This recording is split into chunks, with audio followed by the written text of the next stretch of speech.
पैठणच्या जायकवाडी धरणामध्ये आजवरच्या धरणांमधून येणाऱ्या विसर्गाचं पाणी दाखल होणार आहे। सध्या 292 क्युसेकनं पाण्याची आवक सुरू आहे। धरणाचा साठा 29.66% इतका झालेला आहे। गेल्या वर्षी याच दिवशी साठा फक्त 5.5% इतकाच होता।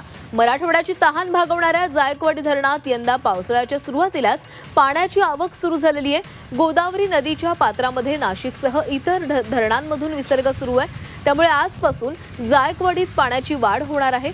साठ्यात लवकरच वाढ होईल अशी माहिती पाटबंधारे विभागाने दिली आहे। सध्या गोदावरी नदीवरील विविध धरणांमधून विसर्ग सुरू आहे। दारणा धरणातून 4742 क्युसेक, गंगापूरमधून 1160 क्युसेक, कडवामधून 530 क्युसेक आणि पालखेडमधून 2950 क्युसेक आणि नांदूर मधमेश्वरमधून 12620 क्युसेक पाण्याचा विसर्ग सुरू आहे।